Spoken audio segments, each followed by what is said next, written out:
Detroit, Detroit, Detroit is different. Detroit is different. Detroit is different. Detroit is different.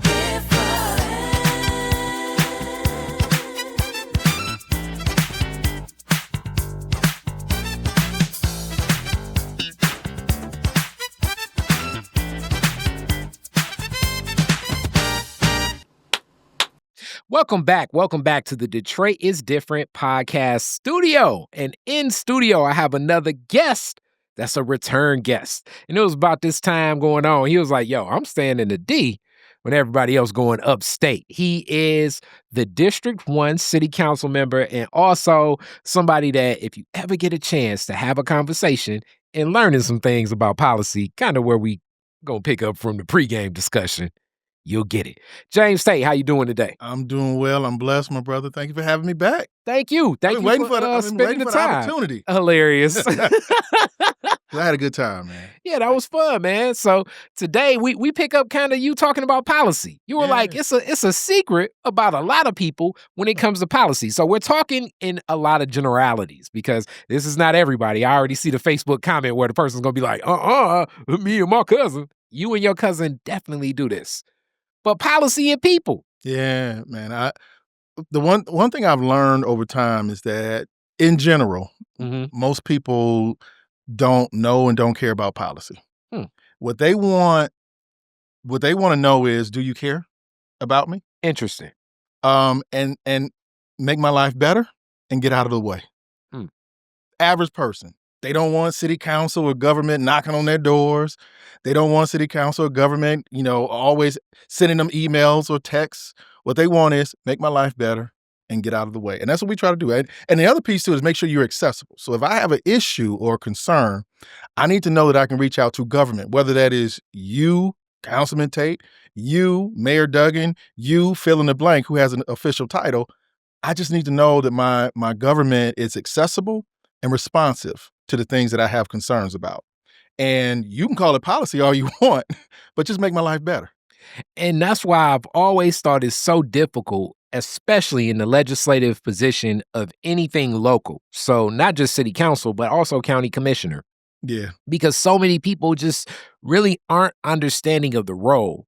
And then when that role is by district, it's even more of an intimate perspective from, okay, this is my city council member in my district. So I should be able to call my city council member in my district and get bam, bam, bam, bam to all happen when so much of the structure of our city, the way it's chartered through Michigan, this is a big, big mayoral run executive town.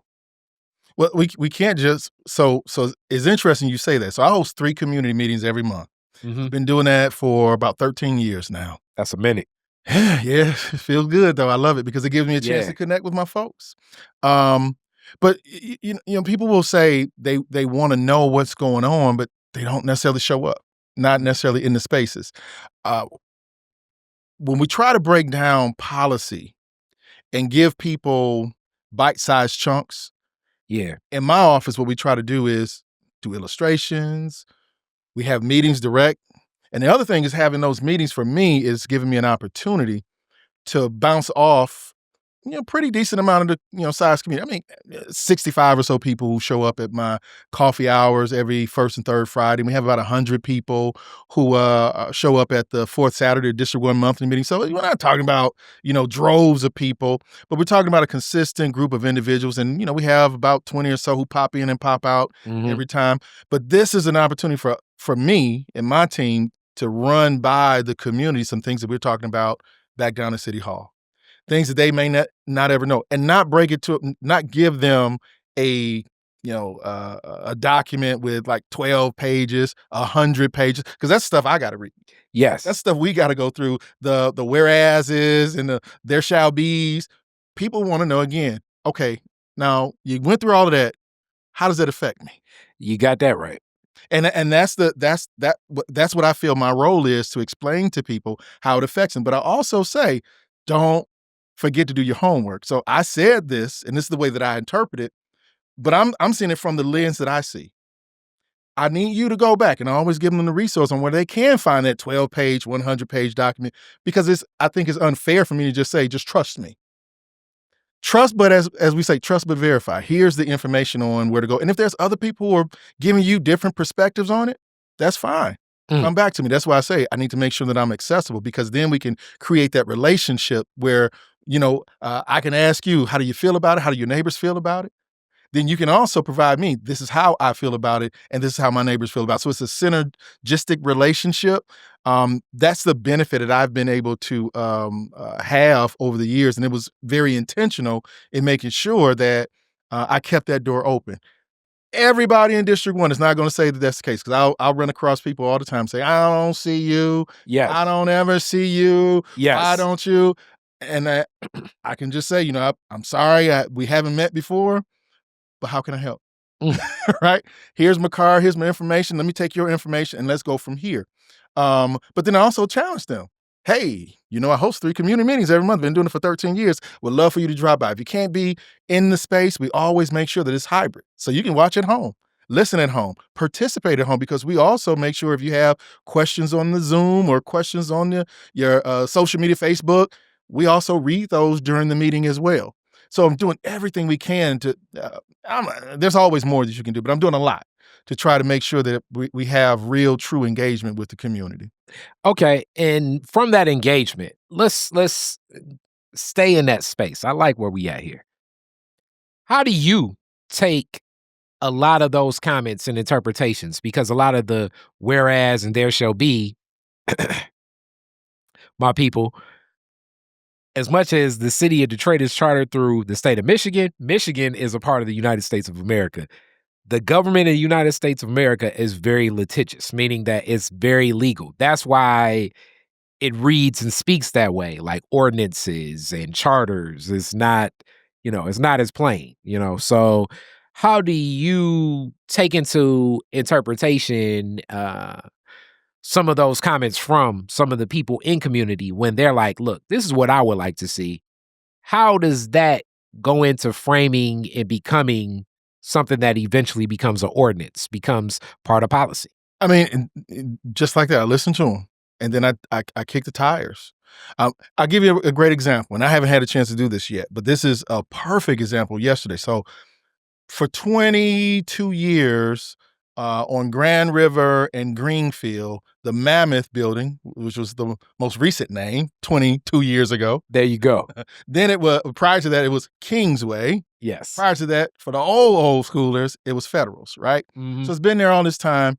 Unfortunately, for 22 years, it's been vacant, dilapidated, and bringing down that neighborhood. So we had to go to court. We fought to demolish it, and we finally got a court order that allowed for us to do it. There was someone who came in and purchased it at the 11th hour from the auction, and a receiver was put in place to determine if they had the money to rehab it or demolish it. Mm-hmm. We were like, no, we've got to make sure that we get something happening at this corner, because we've got to get some growth and revitalization for the community, with the community in that space.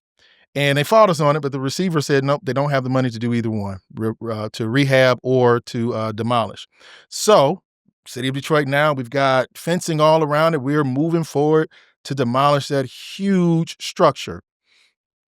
What I didn't know is, and what I had not thought about, and a lady came to me and said, have you thought about all the rodents and insects that are going to just flood the neighborhood as a result of this demolition?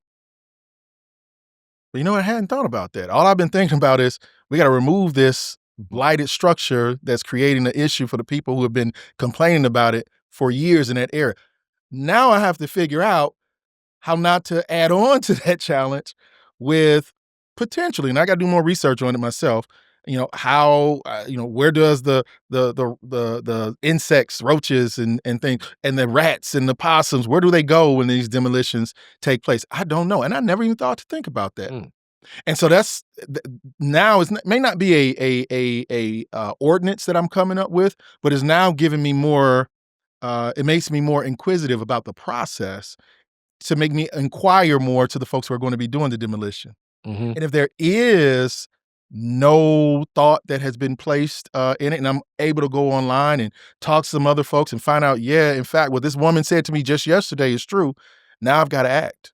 Mm. I've got to now get in front of this thing because we haven't knocked it down yet. Yeah. We got the fencing up. So this is how a lot of these ordinances that council members come up with, whether we haven't experienced ourselves or someone from the community provides us with a tidbit. She didn't tell me where, she learned this from or anything like that. It was just she dropped one on me. And now it's up to me to do something with it. I could easily go, yeah, well, email me and we'll see. She may never email me. Then I have that plausible deniability. Well, I told her to email me and she never got back with me, so it must not have been important.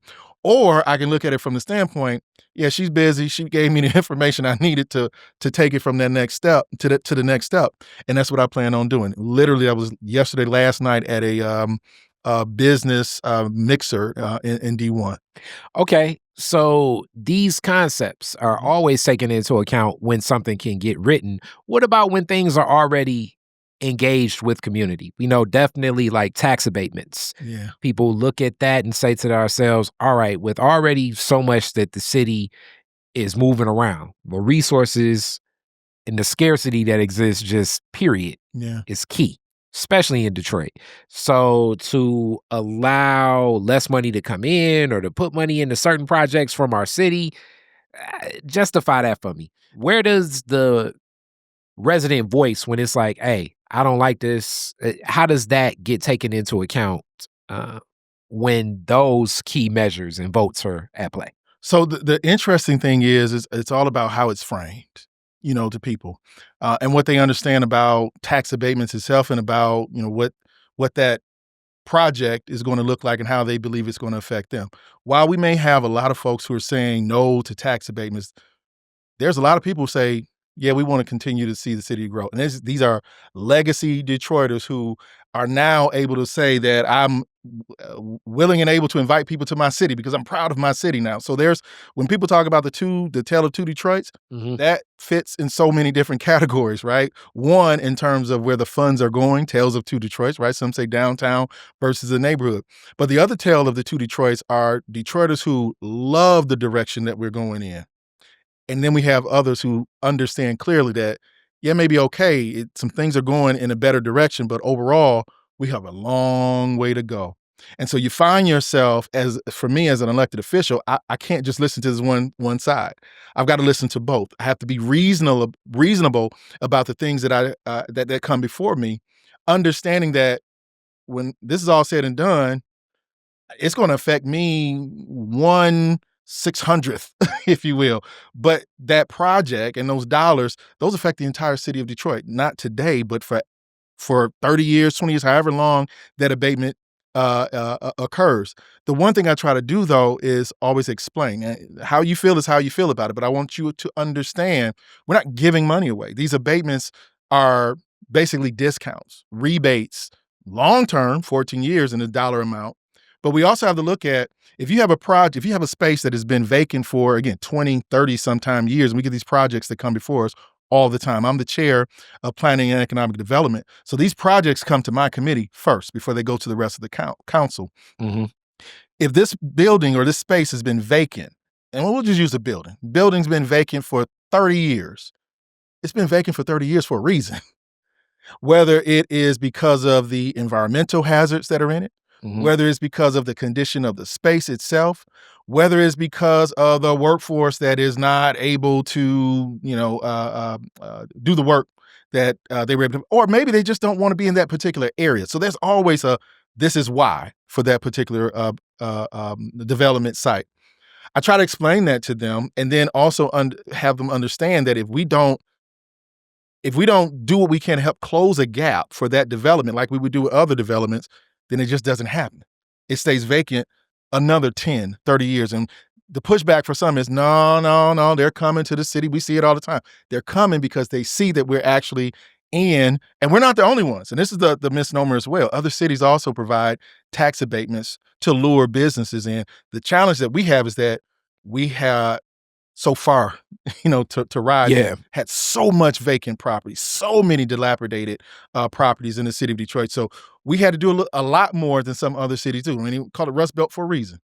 Yeah, very similar. I think that I've watched in alignment, and shout out to Chris Shorter, but and when he was the city manager there in Baltimore. So I study more in Baltimore, and there are so many comparisons between Detroit and Baltimore in the structure, the landscape, waterway, black city, and also when it comes to taxes and the way that tax abatements that they function. Because yes, it's not necessarily a check written, but it's less money coming in and it's considerations given.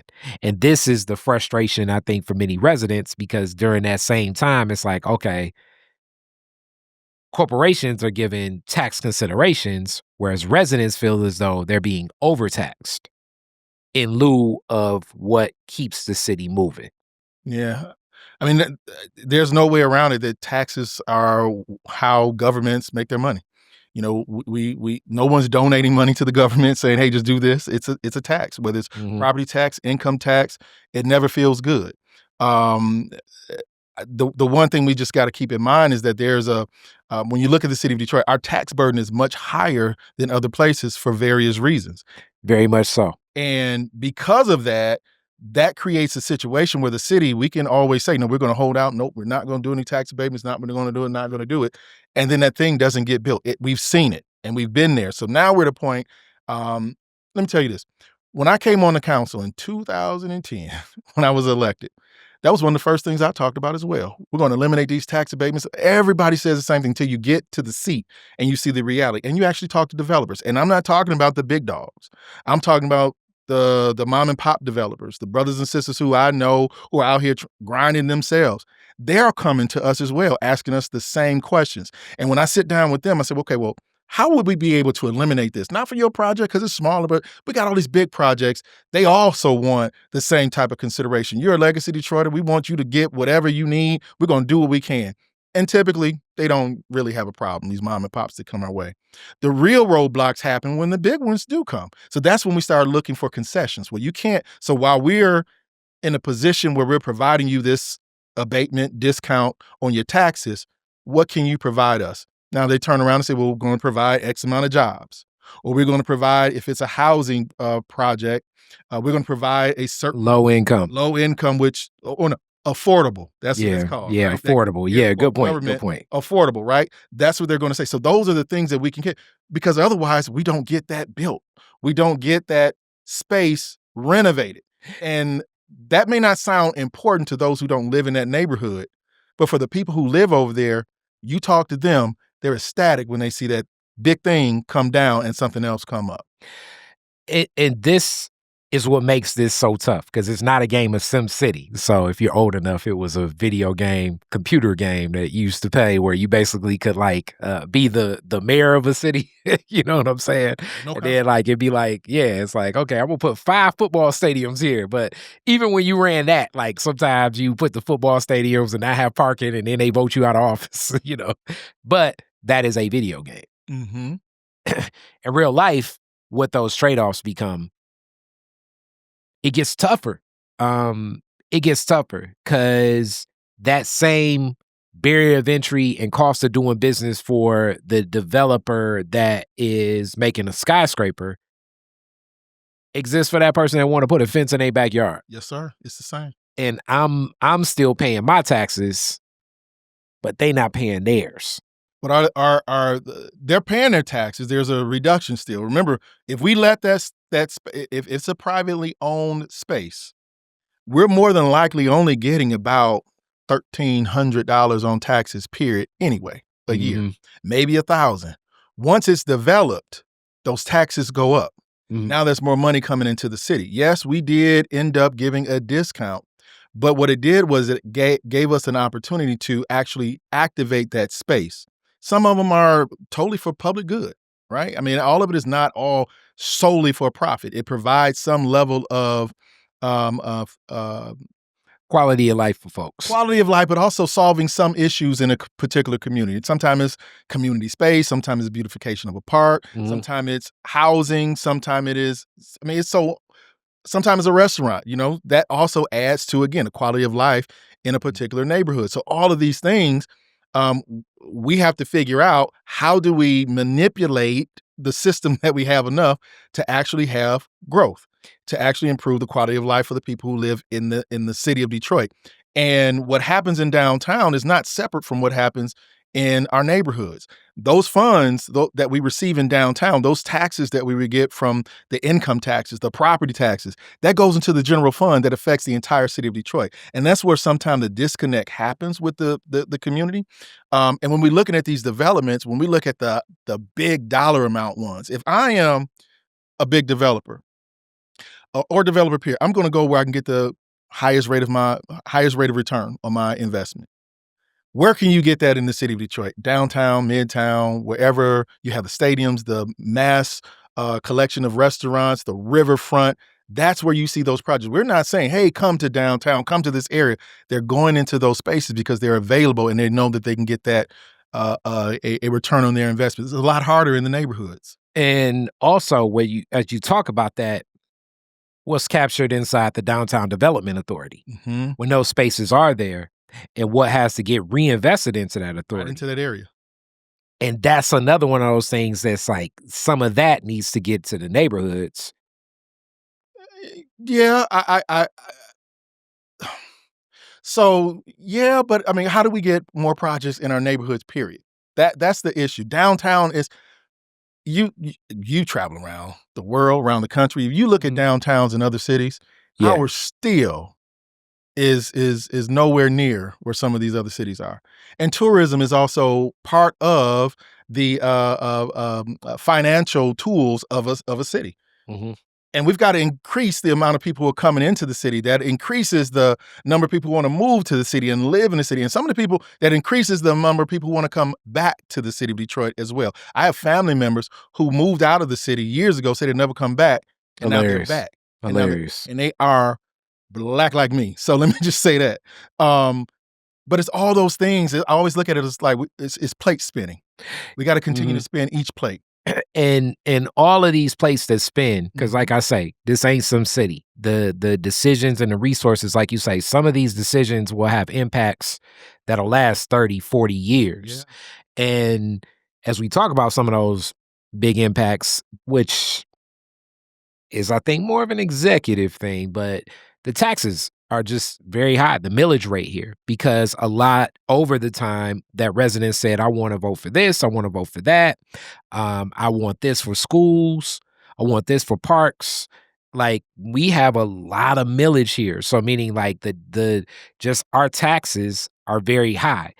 Those same millages and that barrier of entry just for a resident to own a home here, it can be just as high and as frustrating, definitely, for business owners as well and developers, because the cost of doing business in the business world is very high.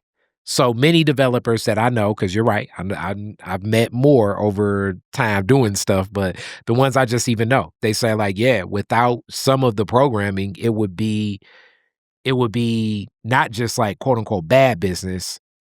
It would be you would be walking into a failing business venture. Hence, a lot of the Black Detroiters that have been Black for forever have started looking at the opportunities in Oakland County and Macomb County and doing business. This is real. Very real. You know, I don't know if you all have seen it, but in Oakland and Macomb County, they have their own different vehicles and mechanisms to attract some of those Black-owned businesses that are now, it's like, damn, you in St. Clair Shores? You know what I'm saying? Like, and we see that every day. We see it every day, and that's where I go back to. That's the push and pull of all of this. So we have to definitely listen to the residents those who say we don't want you to overuse, tax abatements. But we also have to look at those who say, again, as I said before, work on the issues in my city and get out of the way. So there's a balance that we have to walk. And it's not always the loudest person. It's not always the one that's closest to us that's correct. We have to now look at what the data says, but also how that data reflects on the citizenry that we are elected to represent. And sometimes they conflict. Sometimes they truly conflict. So you got to slow it down. And one of the biggest questions I always have about a lot of the downtown development is just the culture of society that shifts too, because some of it's just reading the tea leaves. Post COVID-19, people just don't go into office spaces anymore. Right. Our city's developed a lot and spent a lot of money in office space. And this ain't just a Detroit thing. This is like an American thing right now.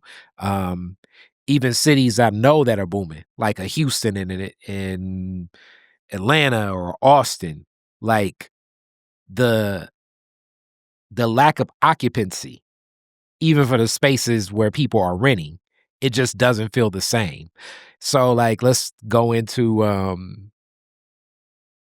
so this is we spoke a little bit about it, but like the Renaissance Center itself. Before the announcement came about what would happen with the Renaissance Center, I just happened to be walking, like dropping something off at the city county building, walking this skywalk from the city county building to the Renaissance Center. I'm 42 years old, right? So as I'm walking, I'm like, man, this just feels so different. It was a point in time, like in the 90s and early 2000s, where walking from city county to the Millender Center to the Renaissance Center skywalk was just, it was bustling with It was a people. thing. The restaurants, like if you were there, like I say maybe from like 11 to like 2 o'clock, just the lunch crowd between the basement and Renaissance Center, what was happening in the Millender Center, just, you know, you're running into business people, you're running into, you know, the political, you know, politicians, people that work for politicians. It was a thing. That's if you're not getting lost inside. That as well. I was in there and it was so desolate. I'm like, nobody's working in here anymore. Businesses that were in there are shuttered. GM moving most of their employees out of it. I will say that when that first announcement came out, though, it was trash. It appeared like it was a threat.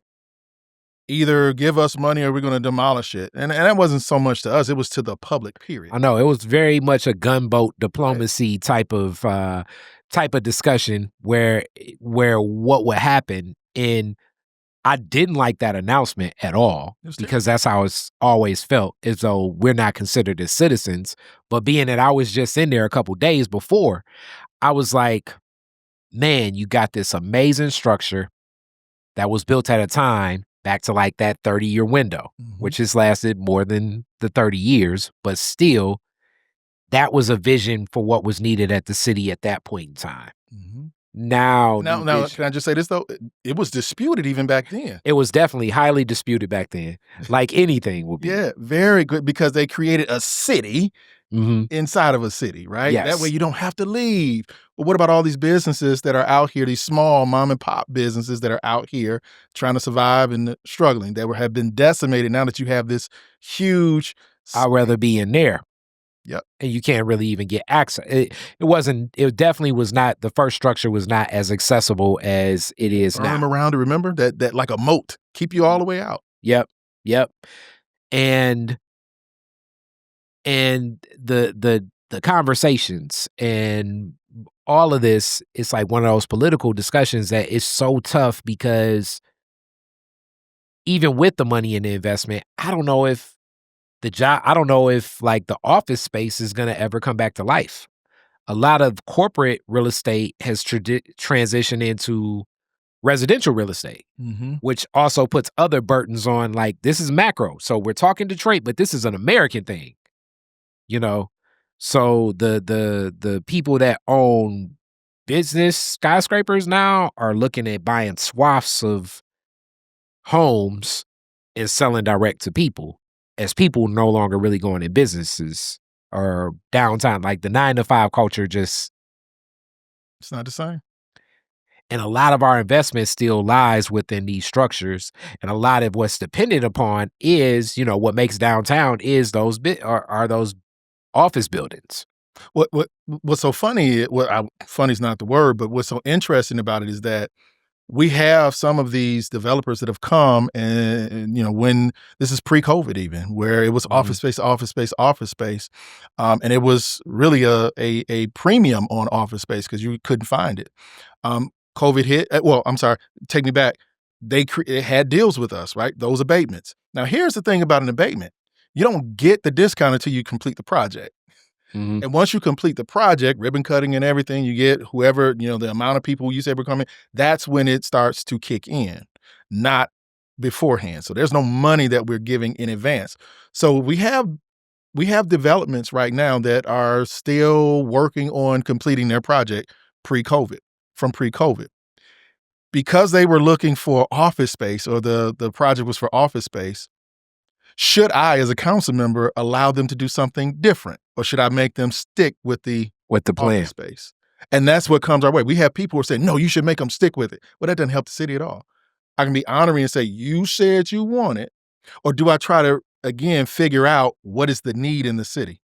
Is that office space going to just sit there just so we can say, aha, I told you you didn't need enough. You didn't need any more office space. Or do we try to, do whatever we can, again, with all the tools we have on the table to increase the number of truly affordable housing, to make sure those spaces are not just occupying space, but actually providing some type of benefit to the community? I'm open to all of that.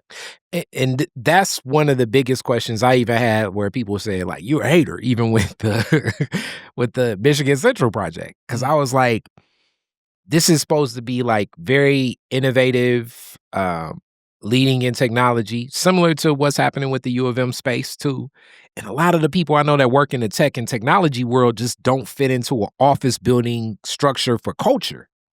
Which, as I'm saying, I'm using Detroit as an example, but these are discussions I'm assuming that when you go to those mayor's conference and council conferences and meet with people across, I'm sure that this is a discussion that's talked about often nationally.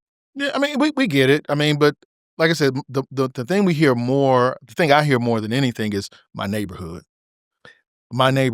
And how can the government improve my neighborhood? Well, definitely from that. But I'm saying on the macro, where do you see, because I definitely want to talk about affordable housing. That'll be the next discussion point. But where do you see things shifting for so many of the office spaces? Let's, like I say, in the macro, not in Detroit. Like, what are some of the creative ideas? Because these buildings are, let's say 15, 20 floors. Like, what are some of the ideas that are being proposed? Because this is really where that neighborhood, the neighborhood community advisory commission, body. What are the ideas? Well, some of them are housing, that always comes up, not always affordable housing either, right? Because again, of the type of spaces that these buildings are. Yeah.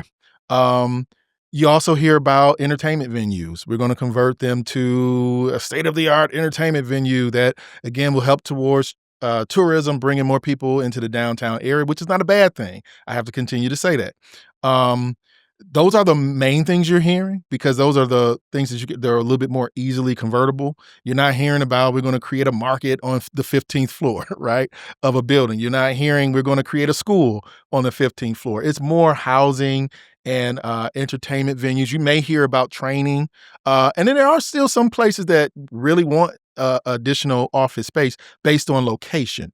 And if the building is not too large, a smaller, those are still doing pretty well. The smaller spaces that have office space in it, those smaller buildings are doing much, much better than those huge ones, like the Renaissance Center. Yeah, like a new lab. Yep, they come to us as well. All of these places that come, and again, it's not that we don't have resistance to it. You still have to make sure that we're getting the, is the juice worth the squeeze, so to speak, right? Are we getting the income taxes? How are you outlining how the income taxes are taking place? Now, there was a report recently that came out that said that the majority of the projects, or some of the projects, I don't want to put a quantifier on it without having it deep in my brain, but certainly a number of the projects have not met what they had promised. So we're going back right now and digging into, what did they promise and what do they actually have? I can't go solely off of what a publication says. Yeah. We now have to do our own. So directing our legislative policy division to go through and analyze the data, because the previous reports that we received from our folks did not reflect that. And some of what you said, I definitely saw a report that in the news. I think maybe Outlier ran this. Mhm. So shout out to Outlier about Creole's reports on a lot of these projects are definitely not meeting the standard of hiring under the executive order 51% of Detroit residents for these projects. Yeah, that's part of Um, it. So can I just say this? One thing that happens, and we found this out talking to developers, talking to some of our union folks as well. When some of these folks get a better paying job, they move from the city. I was gonna say that immediately. Yep. I was gonna say just that science, and then it's also interesting that that's an executive order, and there's so many people that work in the executive office that don't live in Detroit too. But that's a Kari. that's a Kari statement. No, that ain't even a Detroit is different statement. That's a Kari statement. All right. Now, with that being said, that's back to the trade-off. Mm-hmm. You know, like how do you get that to happen? And it's tough because now we're talking about talent. So all of these challenges in Detroit are also in the macro national challenges as well.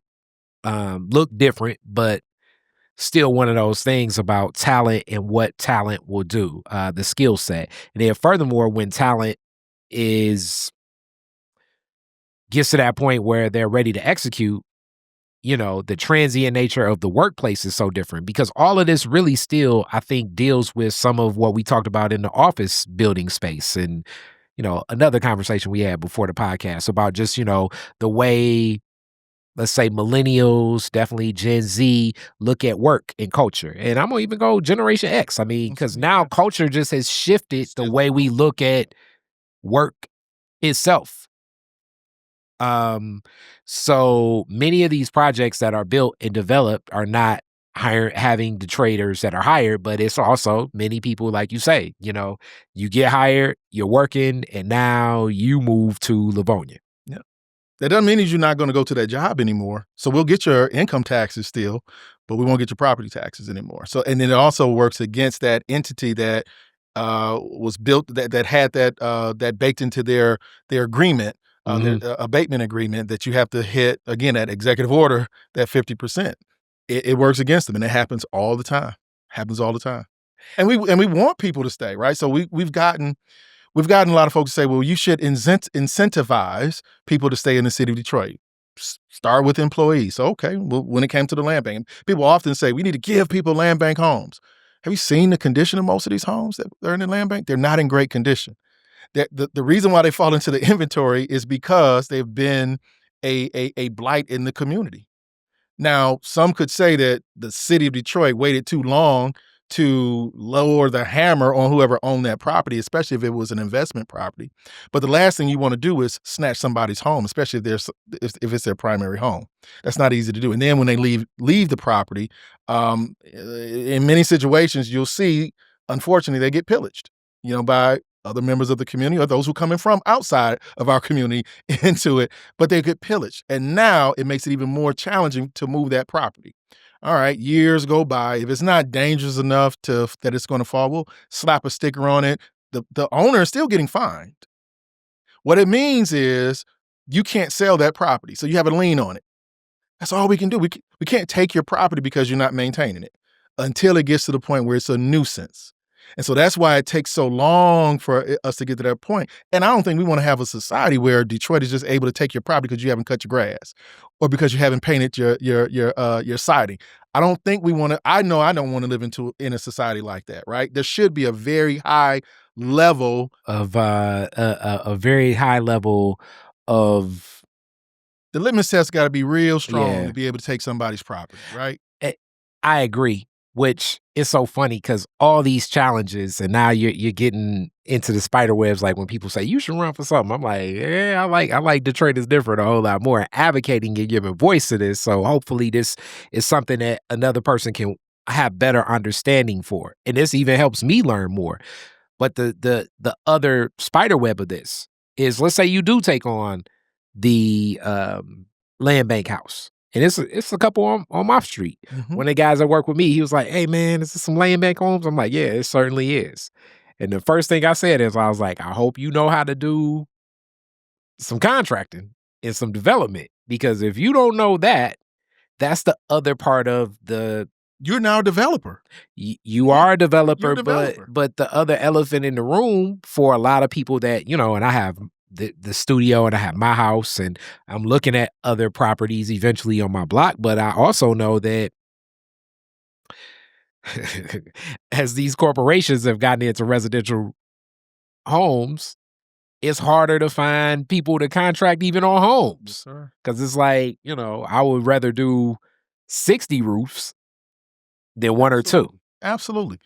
Absolutely. And that, that's the challenge that we have as well when it comes to, I mean, that's what we had back in the day. So now we had to be a little bit more creative, and that's why the land bank came and we started demolishing homes in mass as opposed to one by one by one by one, because people, weren't seeing any difference when you do one house over here, one house over there.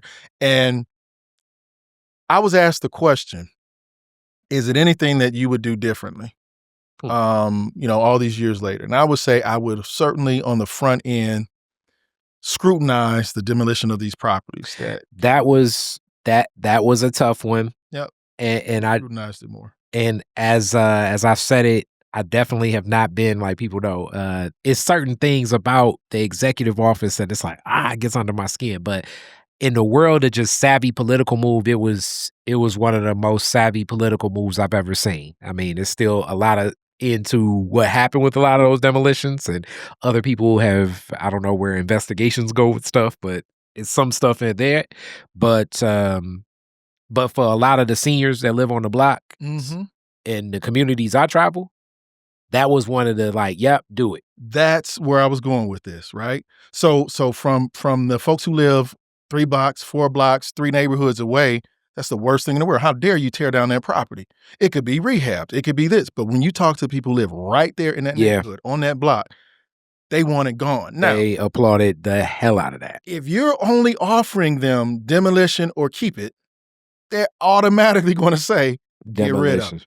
But if we're not coming up with anything more creative, and again, this is me and my trying to figure out, the complexities of all of these challenges, and also dealing with the concerns of the community who's saying, again, get this thing down now. You got one more variable in that question, in this equation, because I see life as equations. The other variable is scarce resources to do whatever you choose to do. Yeah. Because a lot of the demolition was the timeline and the cost and the contractors. Yeah, and the contracting that went to pay for this. And so it's so many different discussion points, but you're right. For a lot of the people I know, and I'm talking about those seniors that have been in those homes, they were hearing us, like to the point where I think a lot of those repeat voters for dug in for every election, it was built specifically on that. Yeah. They said, all I know is that got knocked down and that got knocked down. Yeah. But that's the challenge that we have as well when it comes to building these affordable housing complexes, right? These apartments, these multifamily units. We hear a lot. The thing that really bothered me, we have all these schools in our city. Why in the world can we not convert these schools into housing? I'm thinking this just doesn't make sense. Why are we talking about demolishing? Until again, I started talking to people who do the work. So from the outside looking in, I have one way of seeing things because I know what I know and I don't know what I don't know. But once you start peeling back again those layers, you're talking to folks who actually do the work, you find out how solidly built these buildings are. Yes, they have been pillaged of, the copper and the plumbing. But guess what? They were going to have to replace that stuff anyway, no matter what.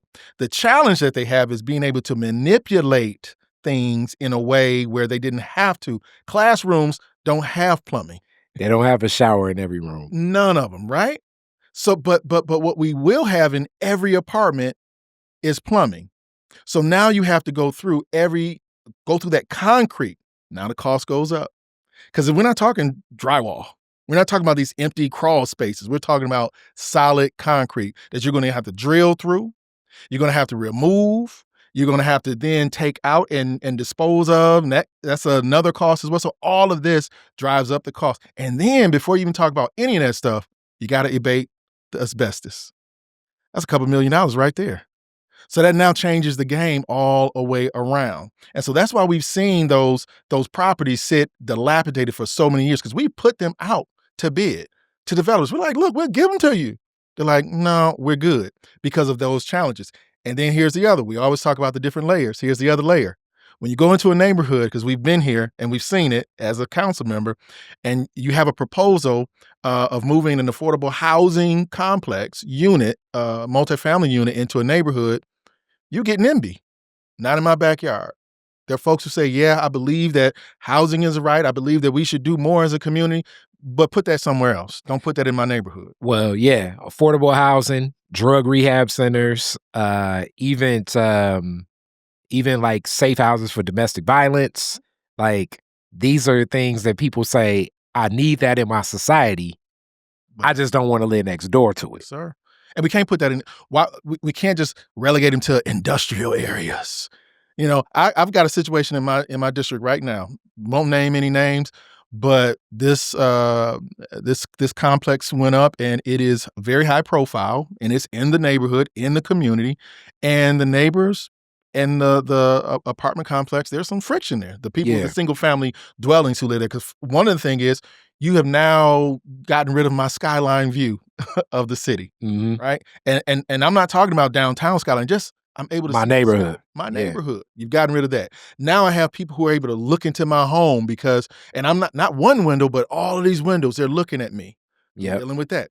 Then, I mean, when you have large groups of people who don't necessarily live together, but they have to live in the same space, they don't always get along. Everybody act a little different. Then you got the loud music, because you got a parking lot right next to where Miss Jones and Mr. Smith live, and now they're playing the music, and now you call the security. Security's like, well, it's just music. Nobody's fighting. It's not a criminal thing. If you can get in touch with security at 1 o'clock in the morning, 2 o'clock in the morning. So it's those things that we actually are dealing with. Yeah. Those are the real life challenges, and not just the ideology of, we need to make sure that everybody has. Yes, we absolutely need to work to do whatever we can to get as many of our folks housed, fed, properly educated, the employment that they need that's going to provide them with the monetary resources to do whatever they want. If they want to take a vacation, you deserve a vacation. Just get away. That's important, to get away from here, to see what other things look like, what other people are, experience, so that when you come back here, you can realize this is either normal or not normal that we're going through. That's important. But we also have to what you said earlier, look at the resources that we have available before us. And I mean, quite honestly, what we're looking at ahead of us is extreme. I feel it's going to be very challenging. Not just you, I do too. The pensions that are coming down soon. Yeah. And not just the pensions, we're looking at the reality of a lot of ARPA funding that made its way into City of Detroit, CARES Act funding, just a lot of federal dollars in this relationship with a presidential administration through the Mayor Duggan administration. It was a lot more friendly. And moving forward, I definitely don't see that the next mayor will have, at least, I will put a very healthy bet that the Trump administration and the next mayor of the city of Detroit will not have a very close relationship, as far as if the relationship is going where hundreds of millions or tens of millions or hundreds of millions of dollars will be coming into the city of Detroit. Well, you got one candidate who keeps saying that he has a strong relationship with the White House, but I certainly don't want that individual sitting in that seat, because I didn't feel comfortable with that individual running for any other office either. And this is the person who tried to bait council members and others into stupid little arguments to try to increase their profile when they were in that seat. I didn't take the bait. And a lot of times, as a man, you say, what? Yep. What? But then also, it's almost like in Black Panther, when he was about to go after Claw, and the sister say, the world is watching, right? The world. That's how I feel, and I'm like, you know what? The world's watching, my city's watching, so I gotta maintain and handle this a certain kind of way. But you on my list? Yes, I'm glad you did not, because that would have definitely. Oh boy, our traditional media here would have loved that story. Absolutely. That would have went from our traditional media to a national story. And that's not what we need. Like that, We yes. don't need that. And yes, and like I say, definitely, that candidate has a relationship. Allegedly. But, yes. But the caveat that I said was the relationship bringing in dollars to the city. Mhm. 'Cause, yeah, you could get into, you know what I'm saying? It's, you know, the goal is to have the relationship where you can leverage and get resources to the city. That's what I don't think exists.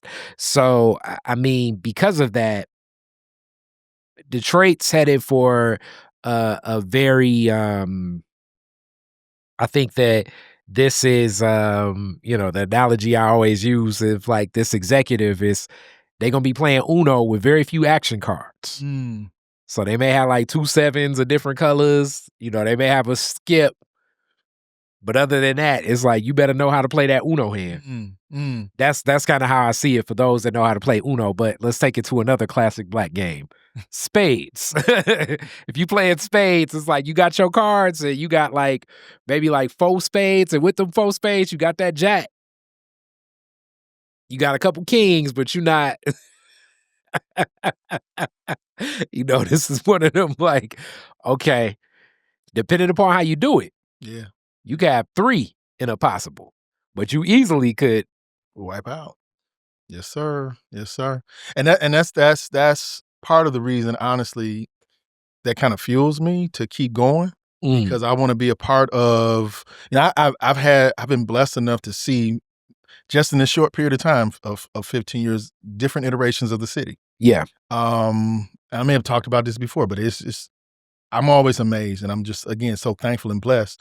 When I came in, we were twirling down the drain, right? Teetering on bankruptcy. Then we had a consent agreement. Then we had an emergency manager. Never happened before in the city's history. But it was important to me to try to figure out how to make sure I stay in the mix with this emergency manager who I didn't necessarily, I did not agree with. Mm-hmm. But I had to take my personality out of it again to remember the people are watching. Yeah. The people are watching. How can I make sure that I still keep a hand in what's going on? So I had a decent relationship with the individual, though I detested the position of emergency manager. And that's kind of always tough because some of the things, as I definitely think that was illegal. Shout out to rest in peace to my godmother, Joanne Watson, because I still just know so much money that the state owes the city of Detroit. So it's like for this entity to try to hold, you know what I'm saying? It'd be like the bank. It'd be like a bank for the average person, like the bankruptcy. It'd be like a bank messing up your account 5 years ago where they took out $5,000 and then all of a sudden, I don't know, something went wrong on something. Yeah. Now you owe them 5,000, but now it's like, okay, we're gonna just go on and take the 5 that you owe us because the 5 we owe you, it just is what it is. Mm-hmm.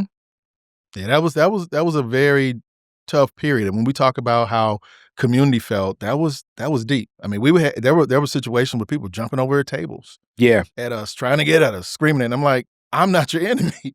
I just got here. Yeah, don't blame me. This is a system that was in place before I got here. So we saw the change in at large, city councils to now districts. Yeah. That was an important thing. I didn't think that districts were for us because it felt like at the time that it was a punishment because of what others outside of the city felt we needed to get this city right. There were so many conversations about Kilpatrick at the time, so many conversations about certain council members at that time. And then there was this wholesale change. We just got to change the city. And the call came from outside of the city first. Mm-hmm.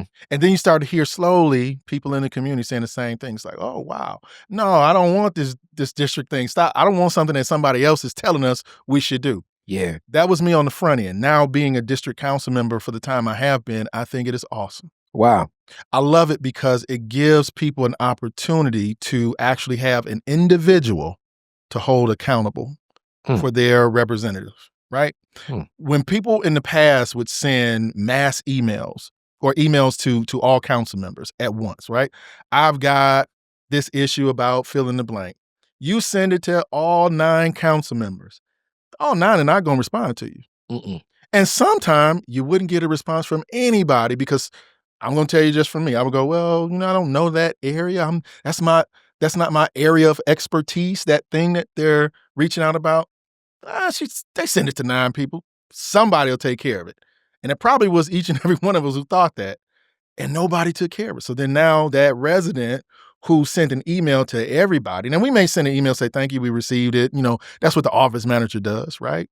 But overall, just didn't address the issue. And again, I'm peeling back the curtain and telling you the truth about how that worked. Now you can't hide.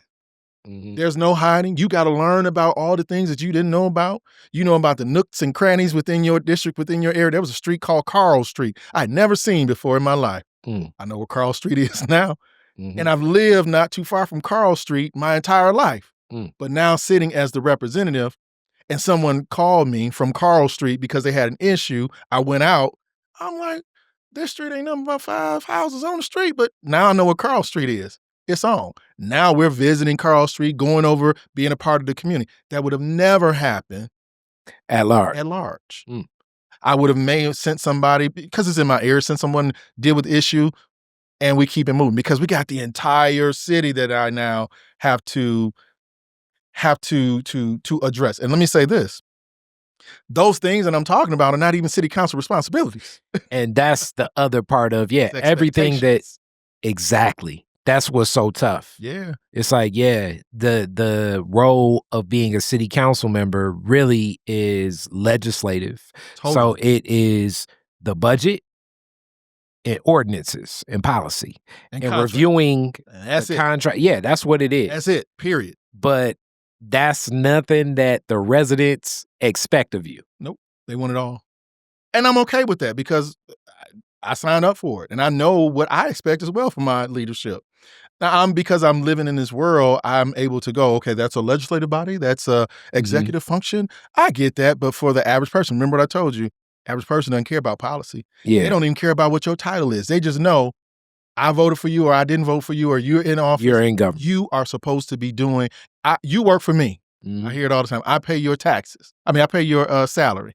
I hear it all the time. That's all the majority of folks understand about them and us as government folks. You're supposed to make my life better. Do it and get out of the way. That's deep. And that's where I always think it's difficult. Now, you're wearing the shirt too. Yeah. As we talking about different initiatives and things that you've taken to heart that can execute. Yes, sir. So now I'm going to tell this story. It's so funny.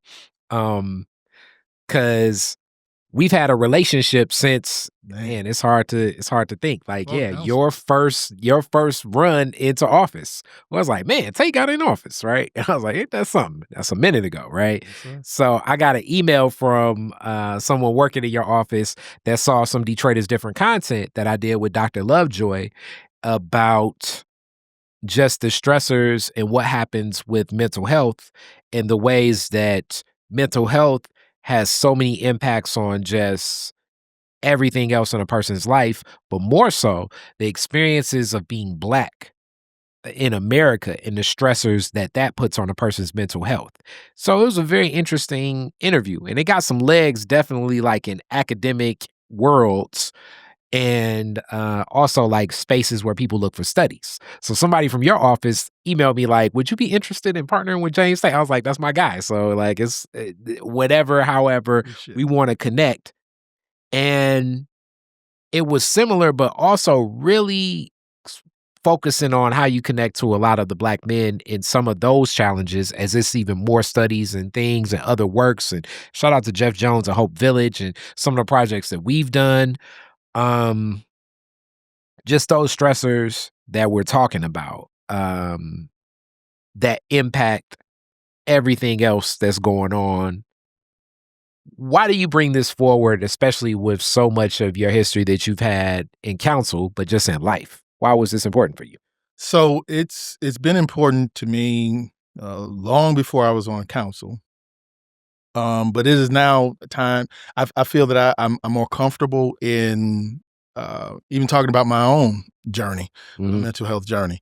And I think that's important. You can't tell folks, do this, do that, and you're not willing to be vulnerable and and speak your truth and how it affects you.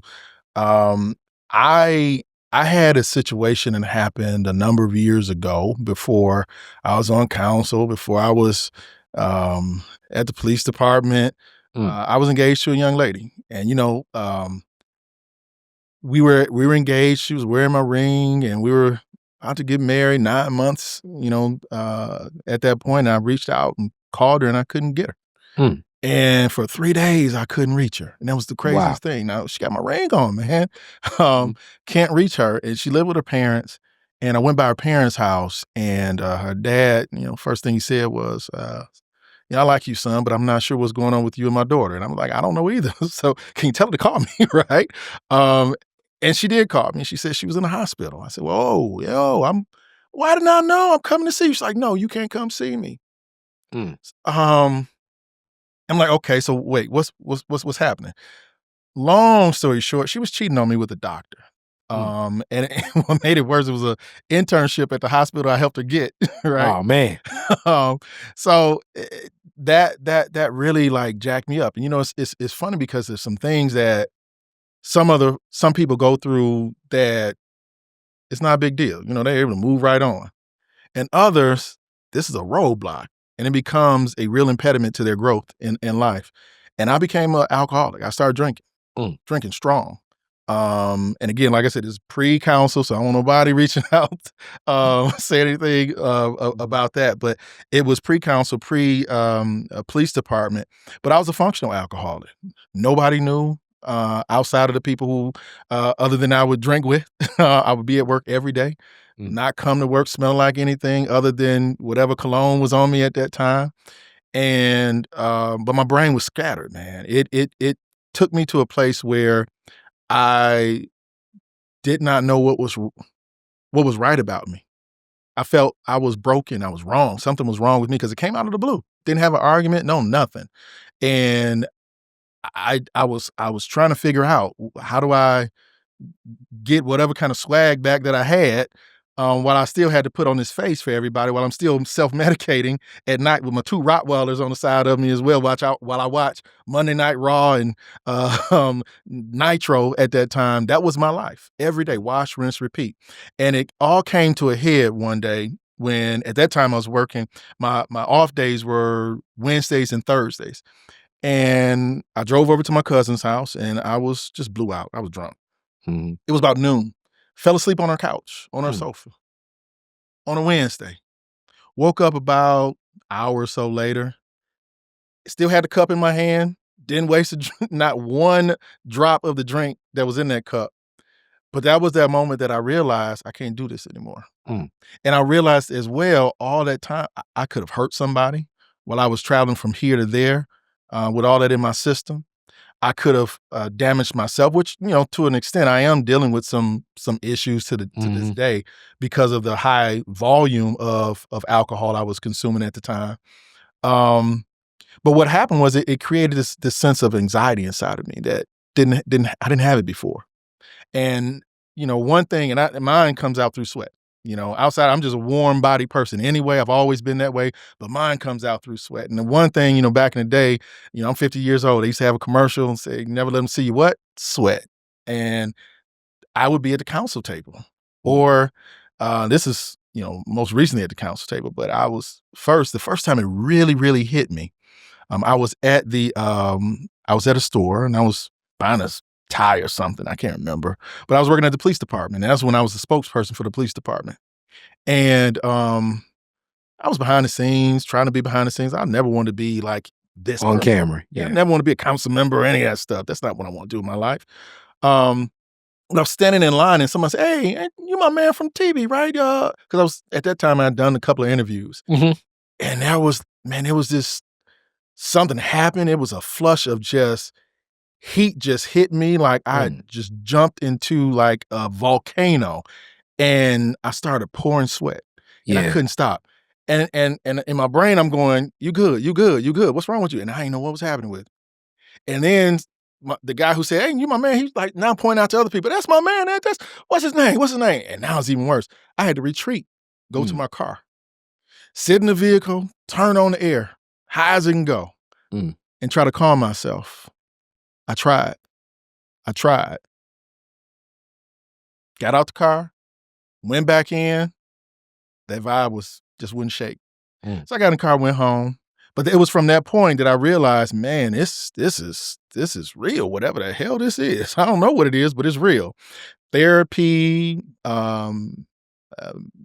doctor prescribed medication as well.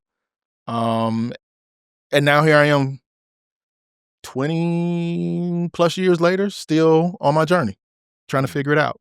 And it's not, and the hard part, I've been married to my wonderful, phenomenal, beautiful, excellent wife for 23 years, right? So it's not like I'm thinking about old girl. Mm-hmm. What happened was that was the first moment in my life where I thought I had something that was in control and it was going in my direction, and out of the blue, it changed and I couldn't control it. And there was nothing I could do. And I'm thinking in my life, what else is going to hit me? So now I'm always in fight or flight in my brain, fight or flight. And part of me says, I got to change that. Well, the other side says, well, you're successful thus far, right? Maybe that's the thing that has helped you get to the point where you are, right? You got to use everything that has been given to you, and that's been given to you. And you don't know why it's been given to you, but it's yours. Now work it.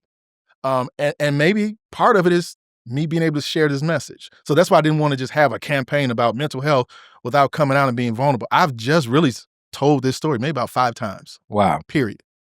Because I'm just becoming comfortable enough in my own skin to bring that up. Because a lot of people, grown folks, adults, will weaponize what they think is your weakness. And sitting as a council member talking about anxiety and being a perfectionist, it's only at first it starts off as a joke. Yeah, you are, right? And they'll tell a joke. And then it's that moment when they, that person feeling a certain kind of way about you. Then it comes out how they really feel. And it's happened before. Public comment. Now that like I said, I've talked about this 5 times total. And apparently someone in public comment heard it. Mm-hmm. Called into public comment at city council and start ragging on me about my mental health. And that is another reason that's something that it didn't hurt me.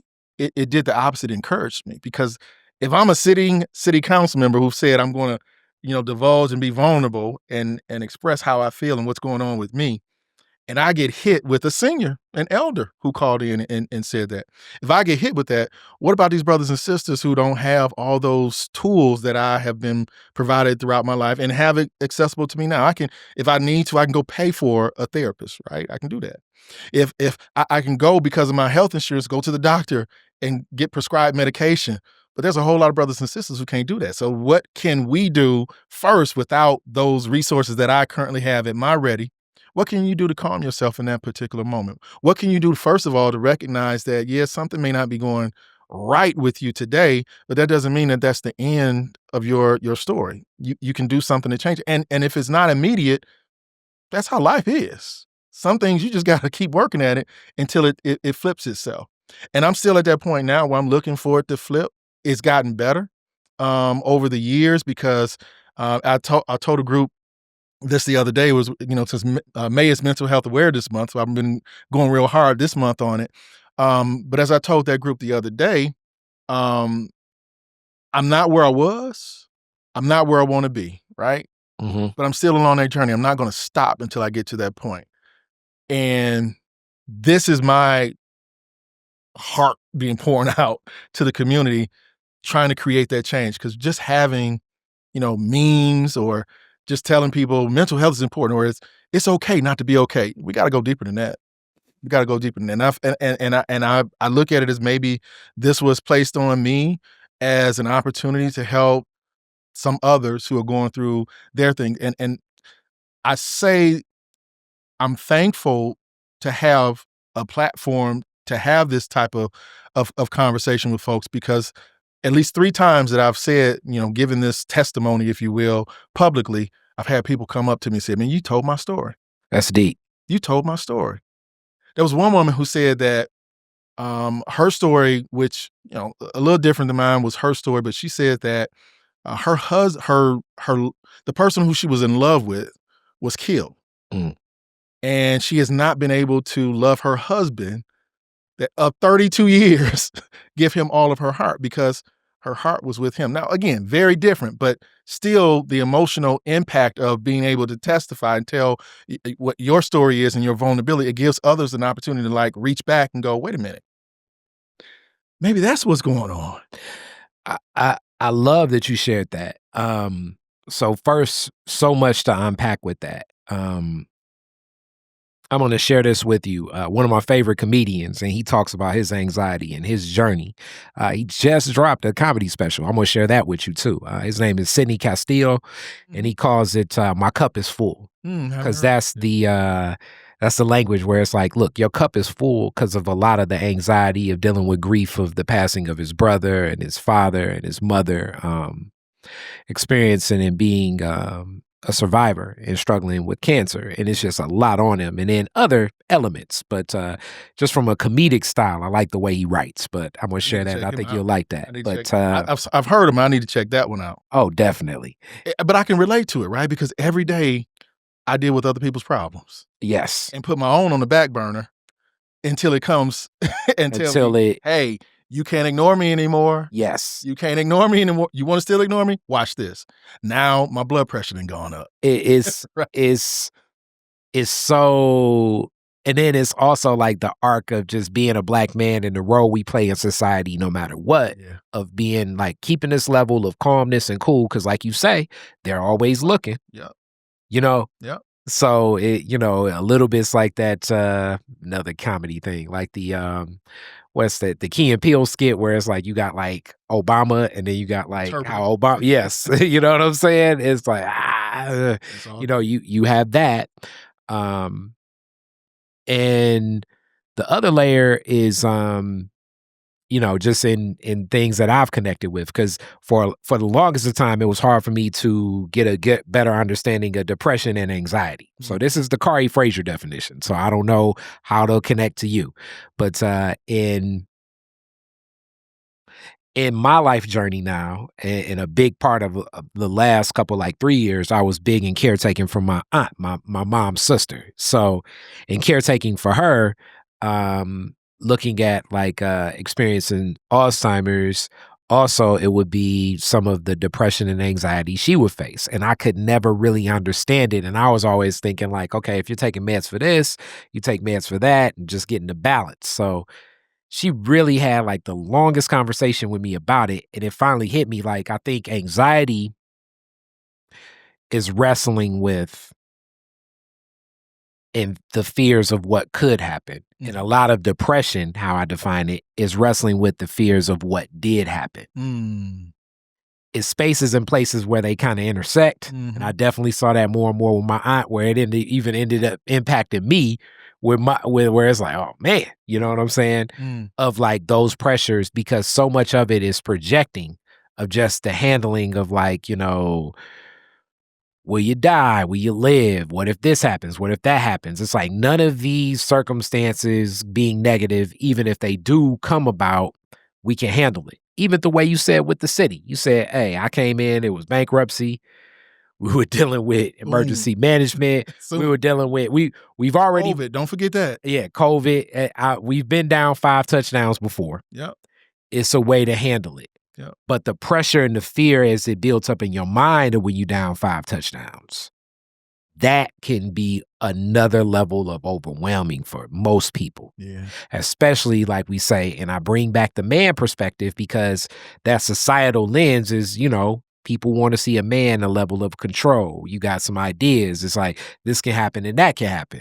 I expected this. Where's your level of measure? What can you rely on?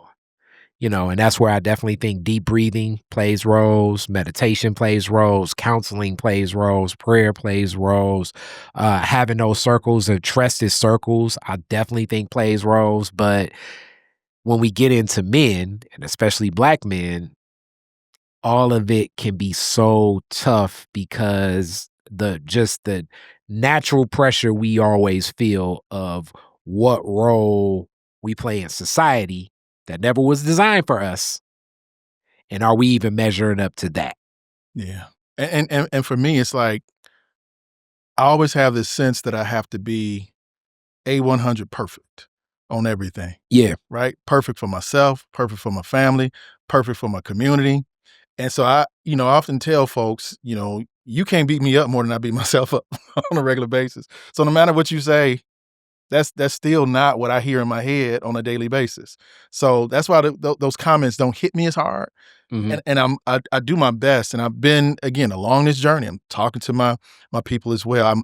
I'm trying to figure out how to extrapolate that, and day by day, a little bit more comes out, a little bit more comes out, a little bit more comes out, but it's still enough there that keeps me in a position where I get uncomfortable in some spaces where some people are, right at home.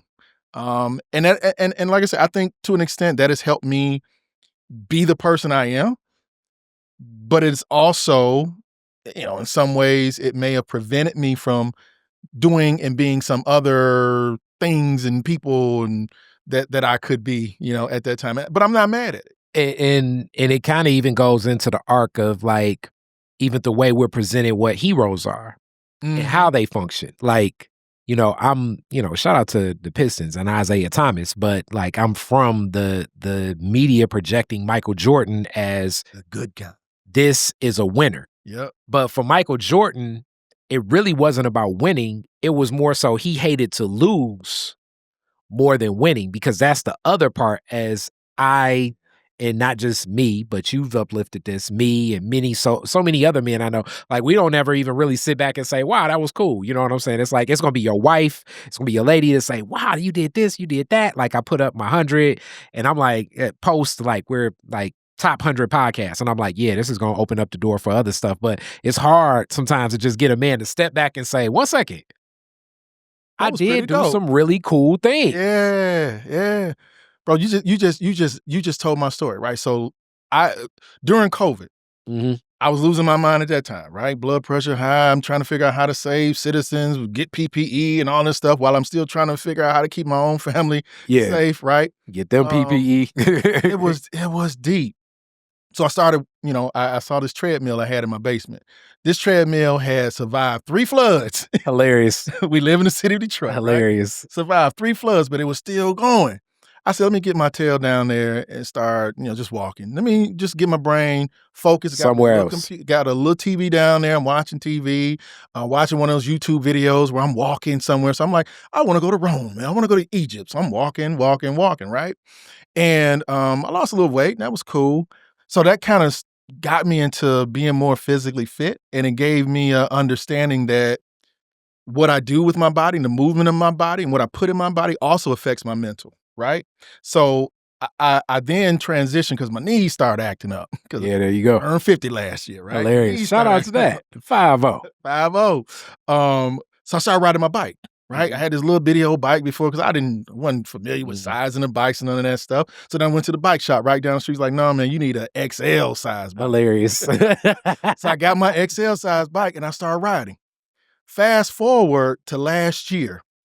Scott Benson, who is he is avid a rider. Cyclist. No, he ain't no rider. He's a cyclist. Very good point. He does. He has the whole outfits and stuff. Night, yeah, right? I know. It's like you see him. Yeah, Look, I'm not worthy. That dude is bad when it comes to that. But he told me about the Tour Detroit, right? And I said, I heard about it, but yeah, I just ride my bike. You a cyclist. That's for cyclists. No. They had a 63-mile ride. I did 63-mile. Wow. 63 miles in Congratulations. 4.5 hours. Congratulations. Thank you. But here's the point I'm trying to make. Those last 3 miles, my body locked up on me. Hilarious. And I was so mad. And I've still yet to be able to go, yes, look what I did. Because those I had somebody who clearly had to be about 70 years old. This dude. I got women and all these. They just passed me, and my body locking up with 3 miles left. So I had to have somebody. They had to keep going. One person stayed behind with me.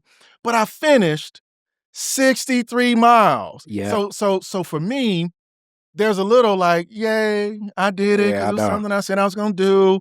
But I had to limp across the finish line, and I've still yet to be able to I know, applaud it. It's so funny because that's so like with the community work we do, like what I did with Hope Village, we did a you probably like it. We called it the Step Up Challenge because it was about bringing men together.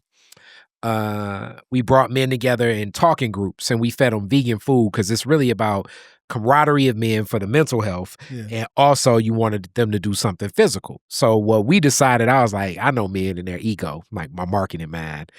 I was like, we got to have a competition where you win shoes. You walk the most steps in this time period. We gave them the Fitbits and like whoever walked the most steps, you win the shoes. And shout out to Mr. Lundy. He got some good gators and Mr. Lundy's hilarious. He didn't want no Jordans. He was like, I just want some gators. I was like, Hey. we got you, Mr. Lundy. There he is. We got you. You could get some gators in Detroit, right? But bringing them together and just like looking at what that was with our project manager, Suzanne, she was like, when we have a second place and all of that, I was like, that's just not how men are. I don't know a man that'll, you know what I'm saying? Like men, I was like, it gotta be a winner take all thing. Whereas the flip, when we do something with women, it's like, yeah, we're gonna definitely make sure we get prizes for everybody and everything. It just functions differently. Like, I don't know men that, a man would get you would win a silver medal in the Olympics and a man gonna be like, man, you put that in the closet. For real. That's how I felt. And like, so, it was funny because I was thinking, am I gonna do it again this year? I'm like, I don't know if I want to do it this year. I think you should, and it's also like because I go to the track often too, and it's always weird because like when anybody lap you, that's just the competitiveness of men. It's like, damn, they lap me. You know what I'm saying? 70 years old, man. That's how you think, but that 70-year-old guy probably been doing it like. That's what I tell myself. Yeah, that's how you gotta look at it like, hey, the more you get on the track, like this is that time where people get on the track. It's gonna be some kids that lap me. It's definitely gonna be some women that lap me. It's gonna be some older people. It's gonna definitely be men that lap me. It just is what it is. You stay in the rhythm. And even though I say that, it's still when it happens, because like I'm in my lane and then you see that person bounce around and cut right in front of me. It's like, yep. And then you gotta just cut that down. Like, hey, I'm not running a race against him. What I'm doing is for me. And all of these things are just, just the balance of manhood, you know what I'm saying? And then being Black on top of it, of this barometer of what we're supposed to provide, the role we have, the resources we need, making sure we look after all of these other people is turning and reflecting of like, what do you want? It's that classic, even that question. I'm sure you were asked that. What do you want for your birthday? Men gonna always say, I don't care. I don't care. Whatever. Because it's like, and this is where women be like, what be wrong with y'all? Mhm. I don't know. Same thing.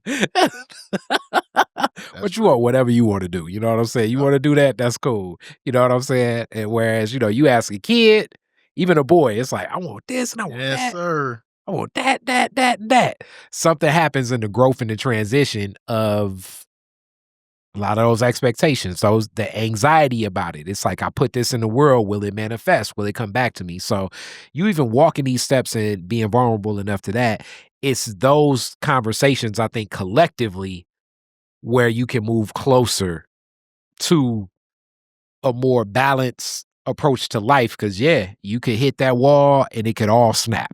Yeah. I mean, and that's what I'm trying not to do. I mean, there's been many times where my blood pressure's gotten sky high to the point where I thought, all right, that's it. I mean, I ride my bike a lot now. I try to, when the weather cooperates, I'm just riding in the neighborhood. Sometime I go on the trail.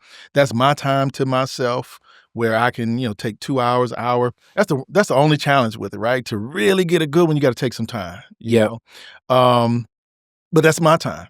That's my time. And I've been very intentional about it.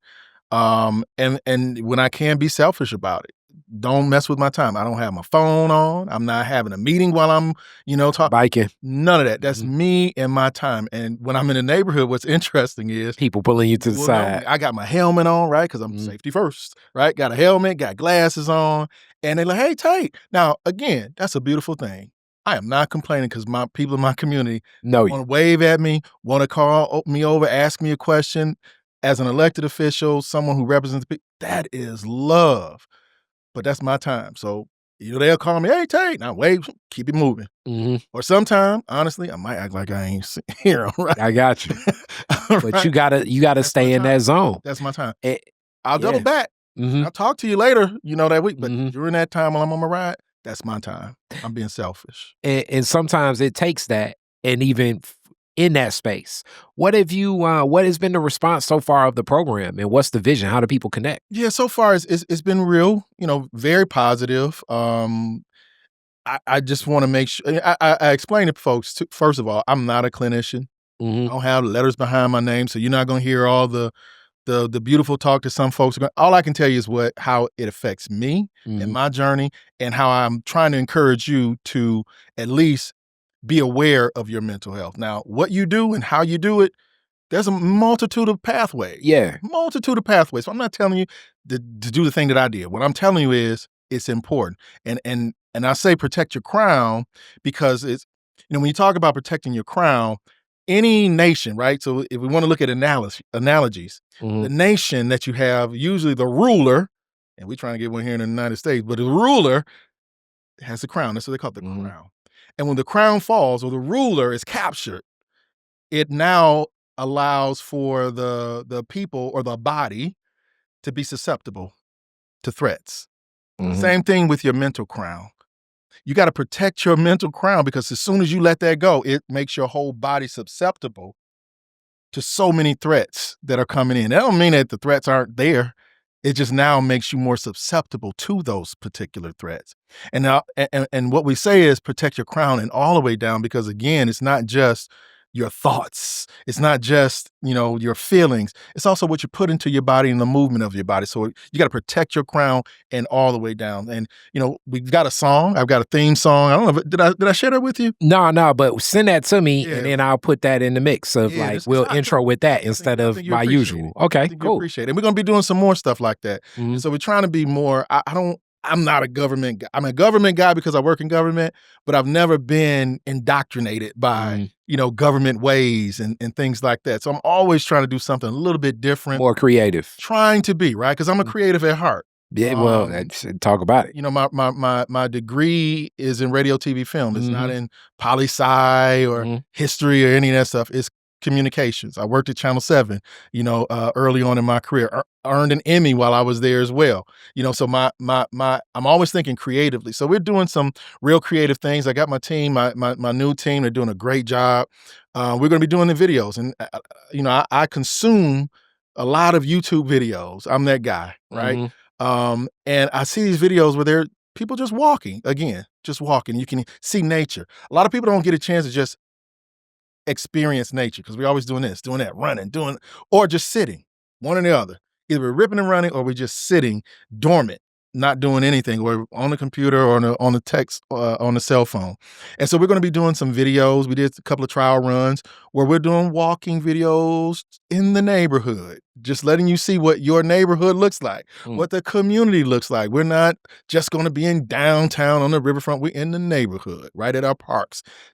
You have this in your community that you can take part in, and I like that. people don't know. I Right? like that. So we also have done some breathing videos that give you some breathing techniques. The one we've done thus far is the 1, 2, 3, 4, 5 Mhm. technique. One thing you can hear, no, 5 things you can hear, 4 things you can see, 3 things you can smell, 2 things you can touch, 1 thing you can taste. Like when you're in that moment of fight or flight, right?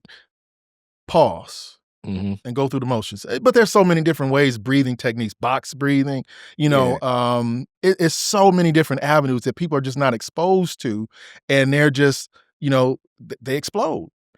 They're Yeah. left with their own devices. So we're doing that. We're using, again, more music. I've got a couple of music productions that we're working on to help infuse this campaign with, a soundtrack. Mm. And I think that every movement, if you look back in time, every significant movement had a soundtrack to it. Yep. And that's what I think we lose, in many situations. We don't realize that people like the drum beat of something, because you may not be able to catch, and we hear it all the time. Why are you listening to that? Well, I don't listen to the words. I just like the beat, right? But those words seep in because even though they may not listen to the words, they know them. Yeah. You know them. It's some songs from way back in the day when I was a kid. I couldn't stand those songs. But I know the lyrics to this day. You heard it enough. I heard it enough. Exactly. And that's what we're trying to do, right? Get this message out, not just in a preachy way, not just in a cheesy way, not in a government way. We're trying to meet people where they are, and in a way that, I want to, experience, messaging as well. Don't just tell me something. Don't just give me a piece of paper, tell me to read it. Here are the 5 steps that show me. Yeah. I like that.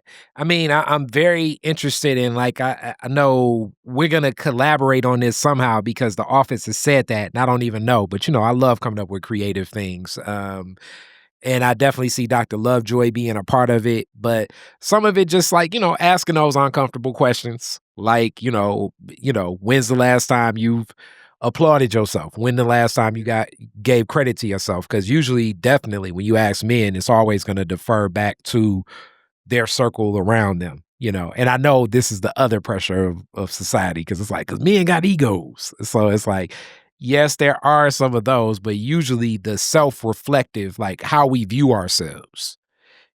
And I think it's a balance in a lot of that to get to that state. Yeah. Because clearly it's so many brothers and sisters, but so many brothers that just are adrift.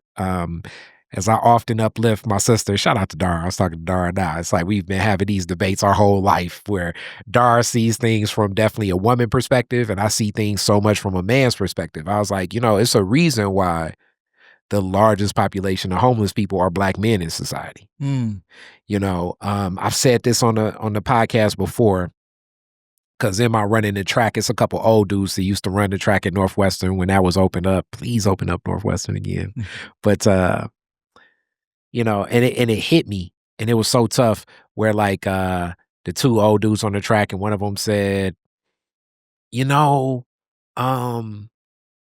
got 7 kids, and it was a Father's Day because I run on Sundays and Tuesdays, and none of them even called me, man. And he was like, you may be like the closest thing to like a young person I got a relationship with. So this is all guy language, because it's so many broken things. Because usually, you see a dude on the track, you just, give him the head nod. What up? You getting in the miles? Yeah, I'm doing it. But this was like the first exchange. So he's going through something. I don't necessarily know how to respond to this. I say like, man, that's heavy, which I'm sure more was needed there. And I know this was his story, and I'm sure if I talked to his children, they would have a lot more context to fill in and color the pages, of what and why. But it hit him. It meant something to him mentally. Well, and the thing is, I know you said it was there may have been something else. He might just want to just get that out.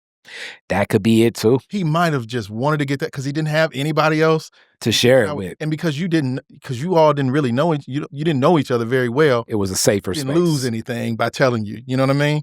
So that could have just been putting you in the right place at the right time to get that off that brother's heart. Yeah, and it's a lot, I know sometimes, even in doing the Step Up Challenge, just some of the other things of helping people with their cell phones and just, this just as an elected official. Some of the challenges that people deal with when you really get in that intimate space where, the big forum, the big room, everybody in there, and then you walk down the hall and they like, look, let me be honest with you. Then you hear that, let me be honest with you conversation. It's like, oh. That's real. How do I help them? That's real. And the mental, because this is where like I definitely think that we're, and I don't even think this is like the secret or anything else, but before we do anything, we have to see ourselves doing something.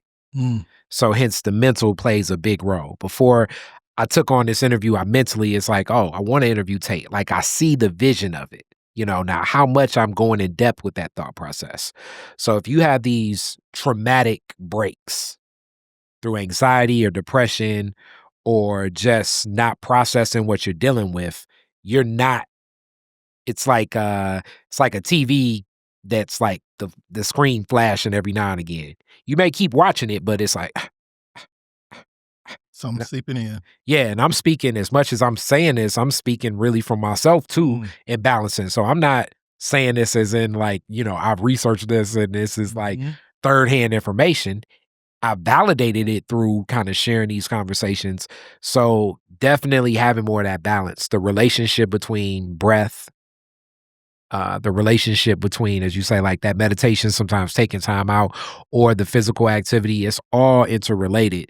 And, because we've all had those days where it's like, boy, I was on the edge. Now, sometimes you want to be on the edge like that because, it causes for that. But to stay there, it's just not a healthy state. Yeah, I mean, I kind of walk through that with kids every time I go and speak to them at any schools, any students, right? I express to them that you cannot allow somebody else's desire for you to fail be stronger than your will to succeed. Period. Point blank. And I said that we all can be in a situation where we are, stuck in a situation, but we've got the goal in life is to get around that thing, above it, under it, or bust through it, whatever way, but it's to get to the other side. And there's a lot of things that we have about us. So while I'm talking about my mental health journey with adults now, that's why I always say adults will, weaponize. I've been always talking about it with kids because you can't hide it with kids. So as I said, I'm a perfectionist. So I'll go to a classroom with third graders, kindergartners. I'm sweating my tail off because I want to be the best me that I can be for these kids, and I want to make sure that they take the message, and it's not right. So I'm like beating myself up with third graders, kindergartners, right? Yeah. And the kids would go, "Why are you sweating?" Hilarious. Now your brain going, "Oh my goodness, they see." Yeah. And so and that's just the world I'm in. But I'm like, okay, keep going, because you're here to give them a message. They didn't bring you here just because you're a Councilman James Tate, walk in and leave. You're here to give them a message. And my message is not just stay in school, kids. And you can always be, it is real to give them real life information that they can use today in their current state, in the kindergarten, first grade, third grade. I don't want to just tell you about stuff that when you get 18, you're going to be able to vote, and don't let anybody tell you that voting don't matter. No, I'm trying to give you tools today. I tell them about the fact that my forehead is darker than the rest of my skin, rest of my face, because when I was your age, somebody pushed me off a bike and it knocked, scratched it off to the white meat, right? And it healed darker. And they called me names. Now, I got in some fights, but when I got into the fights, it didn't always end well for me. And that wasn't, and many times the fights were because somebody else said something. I said, if they say something, they said something. When they put their hands on you, that may be something different. I said, I'm not going to tell you not to defend yourself, but if they just say something about you, like you right now, say something about my forehead. No, I don't want to say. No, just go ahead and say it. I'm giving you permission, and they won't say it. I said, that's what I mean. That same because I didn't say censor, the same way that you held your tongue, or you didn't say that about me, you do that same thing for someone your same age. Yeah. Because it affects us all the same way. Matter of fact, it will affect someone your age even more so than me, because I've kind of learned some things over the years. So be kind. And if you are the one that has a black forehead and somebody is hitting you, with insult and insult, it's all right. Because you too might be a city council member, when you grow up, 4 terms at that point. So it's like really trying to give them little things to be proud about, and tools that they can use as they move forward. So this is, like I said, I'm very pleased with the fact that I'm able to now talk about this. And similar to you, Kari, as I speak to you, I speak to myself, right? Yeah. Every time I talk about this, it gives me even more encouragement to continue along my journey, because there are some days that are worse than others that I just want to say, man, it's a wrap. I'm shutting it down today, and I still got like this much to do. And sometimes that's needed. But there's other times the job is the job. The people want what the people want. And I am not here because I'm creating widgets and gadgets. I'm here because I'm trying to make life better for people in my community. So sometimes I got to push a little harder than I want to. Sometimes I got to show up at an event, and I don't want to be there.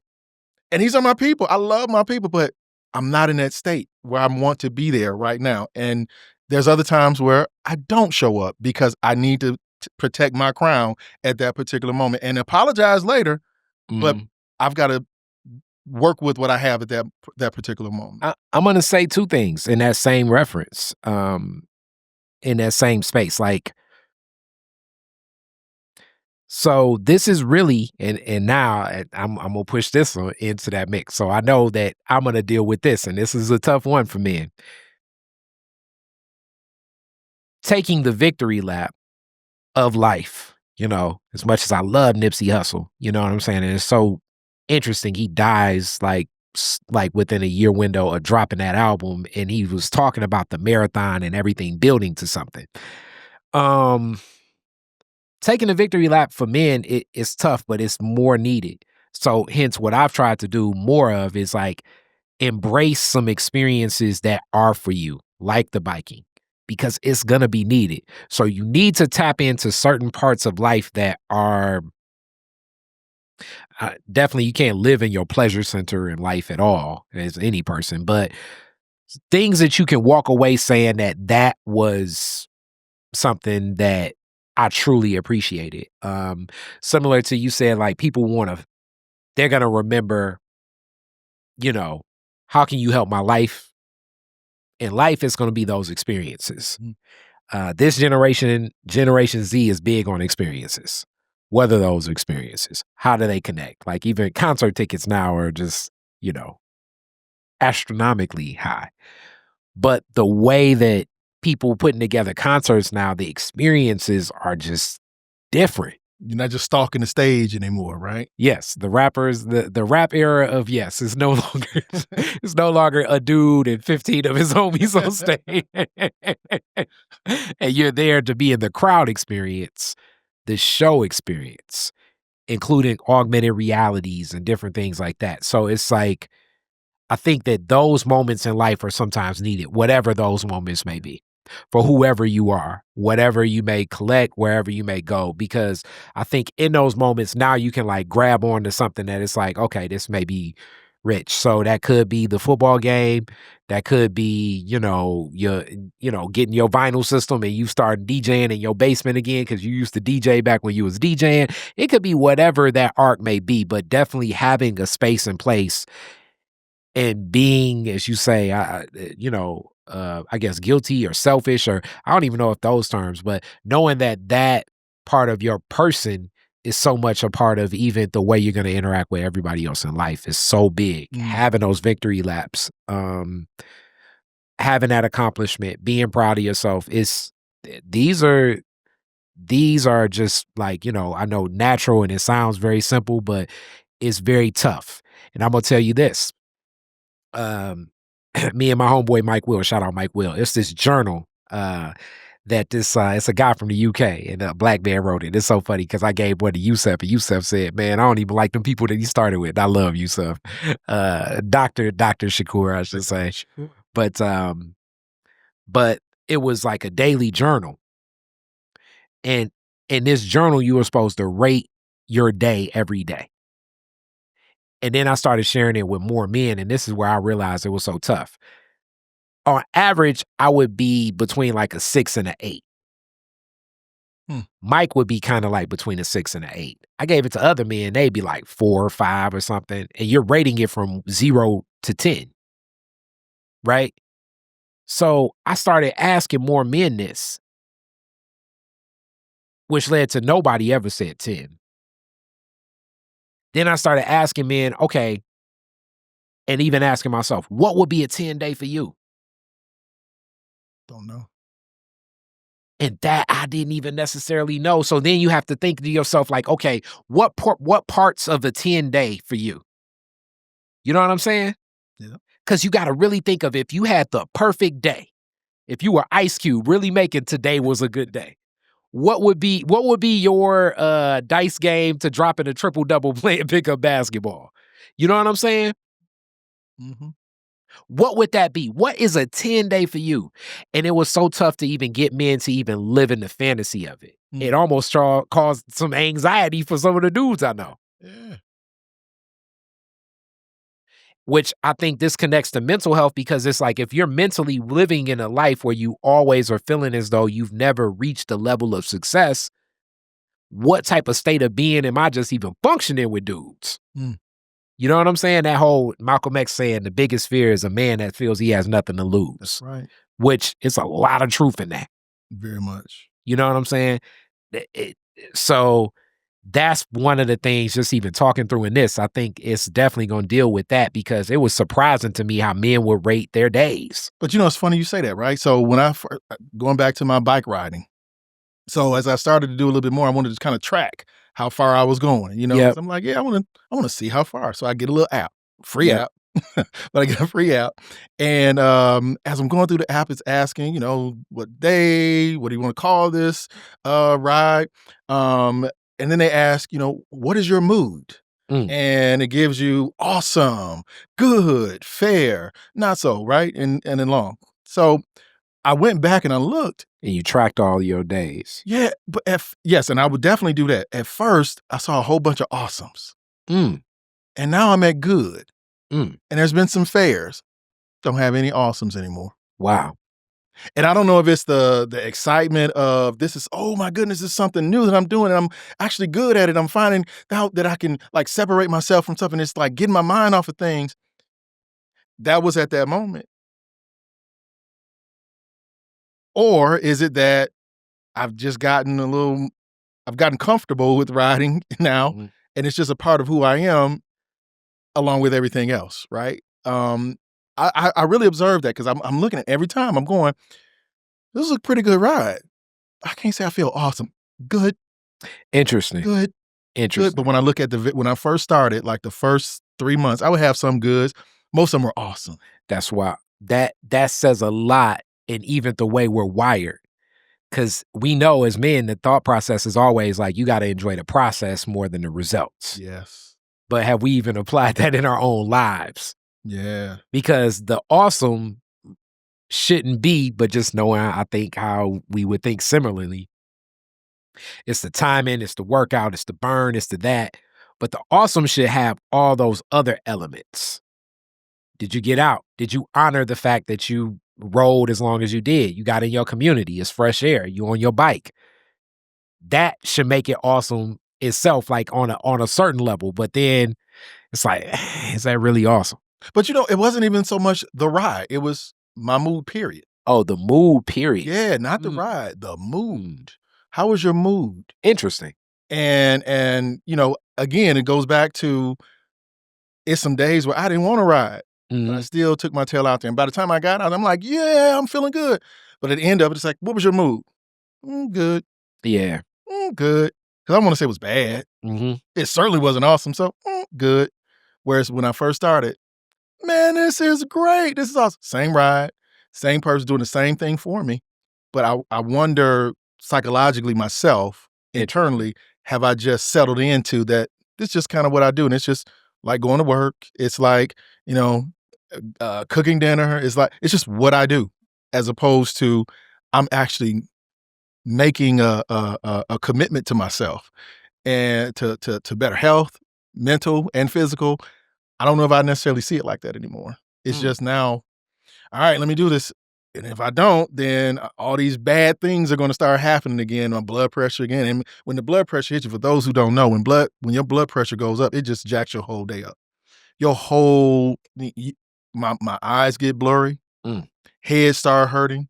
I get aches in my body. All of these things. So it just messes you all up when it gets to that point. I mean, I have had to go and get medication for that. So I want to kind of wean myself off of all of this stuff. Like all of my brothers, I've changed my diet, right? Done all of these things, but it's still here. Some of it is genetic. I know my mom, my dad, both of them haven't had it. I'm what they call borderline, but some days I can feel it. And I feel it when I'm at work, and it may be triggered by whatever's coming across the table. Whatever's coming across the table. Maybe there's something that happened or didn't happen that should have happened in my office with my staff. Maybe there was something that a judgment call I should have made. It didn't turn out the way that I thought it should. Maybe I didn't have enough sleep last night, right? And then I woke up in the morning and didn't realize I had this crazy day, and 3 hours or 4 hours of sleep just not good, because I was working last night. Wake up in the morning, working again. Yeah, it's like budget assessors and stuff, like the you said it's like the Survivor series. Real. It's like 30 hours of like, and but that affects my blood pressure and all that. Mine is blood pressure. For other people, it's other things. Sometimes people like just eat. because they feel stressed or have anxiety. Some people, they go shopping, as we know. Some people, they gamble. Some people decide, you know what, I'm just going to get my recreational drug of choice and I'm just going to relax and chill. And that's what I need. And I'm not one to judge anybody, but if that's the only way that you can relax, now we got to figure out something else. And what then you that become means. dependent upon it. Definitely. How do people connect to this? So you can connect. I mean, we're on social media, Councilmember, member Tate, because we had to change it because we got locked in. But you can always reach out to my office. Let me just say that because we want to give you all the good information that way. 313-224-1027. That's the old school way of doing it. Okay. And if you want to reach out, email, because what I want to do is connect with you. But on our social media, if you go on any social media platform, you'll find Councilmember Tate, James Tate, Detroit. We're not on TikTok yet. I'm still resisting that one. Hilarious. But you gotta stay just so active. Hilarious. So active. Hilarious. I'm still one of them Facebook guys holding on. Hey, we got IG too. I get a lot of traction from Facebook. Yeah. You'd be surprised. Yeah, that's where your real friends are, right? Hilarious. But I'm gonna grow up. I'm gonna go to TikTok. I'm gonna grow up. Yeah. So to speak. I got you. Yeah. All right. Well, you all kind of already heard what I think the campaign that I'm gonna pitch. I'm gonna really think of this. Today was a good day because I know so many brothers that I would love, and people and I know. Like I love to ask, as Dewan is traveling right now currently from Tulsa all the way to Wall Street. Shout out to him in that bike ride. Yeah. But like a Dewan, I love to ask a Dewan, okay, if you had a perfect day, what would that be? Rated 10 out of 10. And you just gave me something to think about every day. And now I really want to ask like so many men. I think if we did a campaign between some of the men and I know, and even like a Herman Moore, bringing everybody I know in, I think it would be very interesting because then we set this measure of that expectation. And then I say, okay, so have you ever had a perfect day? So now let's reflect on what's the most perfect day you've had? Because it would be a 2-part question. We just make a video series about it. Y'all are seeing like the creative differences marketing mind in action. Because I think that would be so cool. Because probably the day they say it's going to be like, yep, so I'm going to walk in and Holly Berry in her prime going, risky business. Holly Berry going to be like, man, where you been all my life? And she going to be like, I got a twin. but the other thing is, I think you would ask that question and some people would describe the day they're having and not even recognize that that's really a good day. Yes. They don't realize it because they had a thing that happened in their life that didn't go the way they wanted it to, or it was just flat. But when they describe what is a good day, say, okay, describe your day today. It's everything that they just described. I would love to. Yeah, that's I think how we can start it because that'll be right, interesting. Partner, right? Yeah. All right. There we go. We rock it. All right, now you've been here before, so you did the classic Detroit is different questions. So now this is a new one I'm working on, right? For the people that have come twice. Okay. You get to come for a day in history and give me why you picked this day in Detroit history. So you could have been live at Coleman Young's campaign winning party. His first win? Yep. Okay. You could also be in the locker room with the Pistons. I'm talking about 89 Pistons. Okay. Bad boys. Bad boys, Champagne, Isaiah and them, right? Or you could be at Ford Theater. Well, I'm going to give you 4 because it's two classic speeches. This one too easy already. Ford Theater, Martin Luther King, I Have a Dream. Okay, dang. Or you could be at King Solomon, Malcolm X, Message to the Grassroots, or the Field Negro, House Negro. These are all moments in Detroit history. Which one you pick and why? Man. So you ain't just come up, you just came up with that? I added the Malcolm X and the Martin Luther King. You made it real hard with those two, man. It was good because I was about to be me and Isaiah. Me and you and Z. Right, we about to toast it up, baby. Champagne campaign. About to make that real easy for me. Now, when you throw in those other two, I would say probably just based on the fact that it was, a test drive here. I would probably say the I Have a Dream. Wow. Yeah, it was because it was a test drive here first, and and to be a part of that history before the big one in the mall, I think that would be my one. So the whole thing, you would do the whole thing, the walking with Mitt and all of them. Absolutely. Absolutely. Because that to me is, again, I'm not a big history guy where everything I talk about, well, back in 19, Yeah. but there's some moments in history that I go, damn, that had to been dope. Or that had to be scary. Yeah. Or that had to been huge to be a part of that. Right. So yeah, that's one of those moments, when you see how things are today and where things are today, the unity, to see how, today it's hard to get folks to come to just a regular old little bitty old community meeting in their neighborhood, in their backyard. You got that right.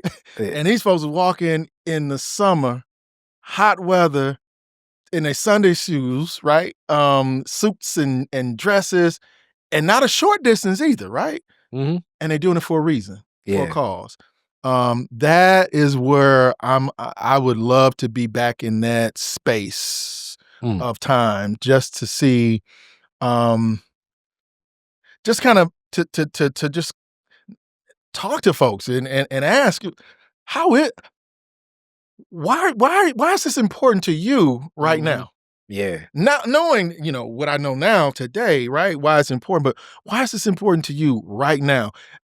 With all that's going on, the fear that you could have in your bones on based on how this government operates, why do you still choose to come out and put yourself at risk? That's deep. Why would you do that? And why are you following a man that you probably never known, not met? Because you like his speeches? Do you like, how it makes you feel? Do you have some sense of that, being here is going to create some sense of change? Or are you just here because it's just a popping place to be right now? You know what I mean? I really would like to kind of, lift the hood on it and ask questions to some of those folks who were there. And don't give me an opportunity to talk to Dr. King. That is just take me to a whole nother level. I got you. Yeah, that would be my one. But you could be like, I guess you could be like, who would that be? Mighty Queen's Barbershop. It's like Martin Luther King could have socked you in the, I'm just messing. Looked up, that's Martin Luther King. Always one of the funniest jokes. He can't help it. He can't help it. Hey, I love Coming to America. Eddie Murphy, that was not on the script. That second one, though, I wasn't so sure. Not Coming to America. Right. Yes, Yeah, a little different. Yeah, that was another thing during COVID that was like, oh, man. Oh, killer classics. With that being said, thank you so much. I appreciate this. Yeah, this was fun, man. Yeah, give me a chance extra time, too. Yeah, give me a chance to get it out of my system. All day. Getting out of my system. But I appreciate it. And thank you for what you do, too, man. You have just such a mixture, a variety of folks who give an opportunity to, as I say, speak their truth and, share with folks, their journey, whether it's mental health, whether it's business, whether it's entrepreneurship or entertainment. You have them on here and you're giving folks a better understanding of what these worlds look like. And not just you give them a behind the scenes. And I think that's critically important, and doing it in an entertaining and informative way. So that's critical. So I appreciate you, brother. Much appreciated. I've definitely seen, like in scope and everything. And I'm glad that it's interesting. More opportunities come and more of those and people growing. All the support from Detroit is different. Always love. Peace. Peace. Detroit is different. Detroit